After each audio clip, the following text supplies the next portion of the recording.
নমস্কার, আমি বিপ্লব কুমার সিনহা। আর আজকে সবাইকে জানাই অরিন মিডিয়া এবং এন্টারটেনমেন্ট প্রাইভেট লিমিটেডের পক্ষ থেকে হ্যাপি ভ্যালেন্টাইন্স ডে। এই ভ্যালেন্টাইন্স ডেতে আমি একটা প্রমিস করেছিলাম যে ওই যে গানটা প্রায় 5 থেকে 7 মাস না রিলিজ হয়ে আনপাবলিশড হয়ে পড়ে আছে, সেই গানটা আজকে রিলিজ করব। তো it's a good news to all the audience of Arin media and my viewers, my fan, my followers, that today I am bringing you finally at 7 p.m. 7টার সময় ফেসবুক পেজ এবং অরিন মিডিয়ার ইউটিউব পেজ এবং ইনস্টাতে এই গানটা release হচ্ছে। তোমরা সবাই একটু ভালোবাসা দিও। অনেক দিন পর একটা গান বেরোচ্ছে অরিন মিডিয়ার পক্ষ থেকে। গানটার নাম হলো বৃষ্টি এলো। ফাইনালি বৃষ্টি এলো, কারণ বৃষ্টি যখন প্রচণ্ডভাবে হচ্ছিল কলকাতার বুকে এবং আশেপাশে, তখন কিন্তু বৃষ্টি গানটা আমি নিয়ে আসিনি এবং কিছু টেকনিক্যাল কারণবশত গানটা আনা হয়নি বা সময় হয়ে ওঠেনি, নিজস্ব অনেকগুলো কাজের ব্যস্ততার জন্য। তো ফাইনালি আজকে এই গানটা রিলিজ হচ্ছে।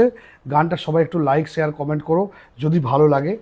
আজকে আরেকবার বলছি যে সমস্ত দর্শকবৃন্দ অফ অরিন মিডিয়া এবং এন্টারটেনমেন্ট প্রাইভেট লিমিটেডের সমস্ত দর্শক বন্ধুদের জানাই যে আজকে ফাইনালি আমার বৃষ্টি এলো গানটার যে প্রোডাকশন ছিল, সেই প্রোডাকশন, এই গানটা আজকে রিলিজ হচ্ছে। পোস্ট প্রোডাকশন বা রিলিজ হওয়ার পর তোমাদের কমেন্টগুলো নিয়ে আবার পোস্ট প্রোডাকশনে কিছু কথা অবশ্যই হবে, কিছু আড্ডা হবে, কিছু গল্প হবে, কিছু মানুষজনকে নিয়ে। এই গানটা করেছে, ডিরেকশন করেছে আমাদের টুবাই, আমার ভালোবাসার মানুষ, আমার কাছের মানুষ। সেও মানে কি বলবো, যে খুব পরিশ্রম করে এই গানটা বানিয়েছে। গানটার বাকি যে চরিত্র, সে হচ্ছে একজন যে নায়িকা পূজা চ্যাটার্জি, সেও কিন্তু খুব অসুস্থ ছিল। তারও দ্রুত রিকভারি কামনা করছি।